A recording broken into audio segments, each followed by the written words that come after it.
Hello everyone, welcome back to our channel. तो guys, आज की इस वीडियो में हम डिस्कस करेंगे AIB 18 एग्ज़ाम के लिए अपडेटेड जो सिलेबस है उसके बारे में थोड़ा सा डिस्कशन करेंगे। बिकॉज जो फ्रेशर्स हैं, फ्रेशर कैंडिडेट्स हैं जो फर्स्ट टाइम एग्ज़ाम दे रहे हैं, अभी 5th ईयर लॉ स्टूडेंट जो हैं एग्ज़ाम देने वाले हैं, तो उनको जानना है कि क्या कुछ चेंजेस हुआ है सिलेबस में या नहीं हुआ है। तो गाइज़ देखिए, ये जो सिलेबस है आप लोगों को इसके अकॉर्डिंग अपनी प्रिपरेशन करनी है। लाइक ऐसा नहीं करना है कि पूरे के पूरे जो आप लोगों के सब्जेक्ट्स 2 मार्क्स में आने हैं आप लोग वो भी प्रिपेयर कर रहे हो अच्छे तरीके से, बाकी जो अदर सब्जेक्ट्स हैं ज़्यादा मार्क्स में आने हैं और वो आप लोग प्रिपेयर अच्छे तरीके से नहीं कर रहे हो। ऐसा नहीं करना है। सबसे पहले मैं हर वीडियो में आप लोगों को सजेस्ट करती हूँ कि सबसे ज़्यादा वही आप लोगों को सब्जेक्ट उठाने हैं जो ज़्यादा वेटेज वाले हैं, ठीक है। कम वेटेज वाले आप लोगों को लास्ट ऑप्शन में रखनी है। तो जैसे कि कॉन्स्टिट्यूशन लॉ जो है, आप लोग इसका चाहें तो पहले स्क्रीनशॉट ले लीजिए, ठीक है। 100 मार्क्स का आप लोगों का एग्ज़ाम होगा जिसके अंदर कोई नेगेटिव मार्किंग नहीं होने वाली है और 45% आप लोगों को मार्क्स लाने होंगे। अदर कैटेगरीज वालों को 40% मार्क्स लाने होंगे। तो कॉन्स्टिट्यूशनल लॉ जो है वो आप लोगों को 10 मार्क्स के लिए अपनी प्रिपरेशन करनी पड़ेगी और सबसे ज़्यादा वेटेज वाले यही कुछ सब्जेक्ट्स हैं मैं आप लोगों को बता रही हूँ। इंडियन पीनल कोड में आप लोगों को 8 मार्क्स के लिए प्रिपरेशन करनी पड़ेगी। 8 क्वेश्चन जिससे पूछे जाएंगे। क्रिमिनल प्रोसीजर कोड से 10 क्वेश्चंस पूछे जाएंगे। तो देखिए, कॉन्स्टिट्यूशनल लॉ अगर आप लोग अच्छे से करते हो, IPC क्रिमिनल प्रोसीजर कोड तो 28 यहाँ पर हो गए आप लोगों के, ठीक है। और CPC सिविल प्रोसीजर जो आप लोगों का कोड ऑफ सिविल प्रोसीजर वो 10 मार्क्स का है। तो ये कुछ सब्जेक्ट्स हैं जो कि आप लोगों के ज़्यादा वेटेज के हैं। एविडेंस एक्ट जो है वो 8 मार्क्स का आप लोगों का है।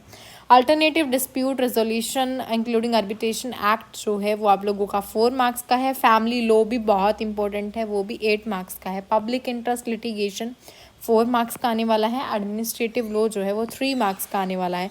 Professional ethics and cases, professional misconduct and BCI rules 4 marks का है। कंपनी लॉ जो है वो 2 मार्क्स के लिए आप लोगों को प्रिपरेशन करनी पड़ेगी।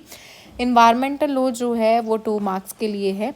साइबर लॉ जो है तो बाकी जो मैंने आप लोगों को ज़्यादा वेटेज वाले सब्जेक्ट्स बताए हैं सबसे पहले आप लोगों को उनकी प्रिपरेशन करनी पड़ेगी। होप सो आप लोगों ने अभी तक कर लिया होगा। बिकॉज एग्ज़ाम की जो डेट है वो भी चेंज हो गई है। वो इसलिए हुई है बिकॉज जो अभी 5th ईयर लॉ स्टूडेंट जिन्होंने अभी अप्लाई किया है फर्स्ट टाइम, उनके लिए थोड़ी सी अपॉर्चुनिटी प्रोवाइड की गई है। लेबर इंडस्ट्रियल लॉ आप लोगों को 4 मार्क्स के लिए प्रिपेयर करना है। लॉ ऑफ टोर्ट्स भी बहुत इंपॉर्टेंट है, ये भी आप लोगों को 5 मार्क्स का। लॉ ऑफ कॉन्ट्रैक्ट है, specific relief property laws, negotiable instrument act, ये बहुत ही इम्पॉर्टेंट है। 8 मार्क्स के लिए आप लोगों को ये अपनी प्रिपरेशन करनी पड़ेगी। 8 क्वेश्चंस इनमें से पूछे जाएंगे। Law related to taxation 4 questions आएंगे। Land acquisition act 2 questions and intellectual property laws 2 question. तो टोटल 100 मार्क्स का क्वेश्चन पेपर्स आप लोगों का आएगा और हर जो क्वेश्चन होगा वो 1 मार्क ईच होगा, इसमें से कोई भी नेगेटिव मार्किंग नहीं होगी।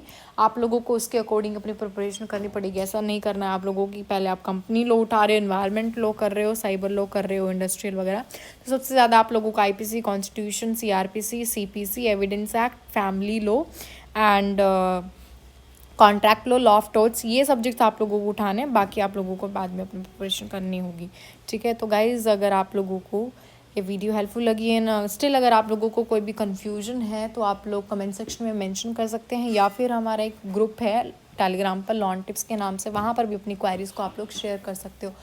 तो होप सो आप लोगों को वीडियो हेल्पफुल लगी होगी। अगर आप लोगों को वीडियो हेल्पफुल लगी then please do like, share and subscribe the channel for more videos. Thank you for watching this video.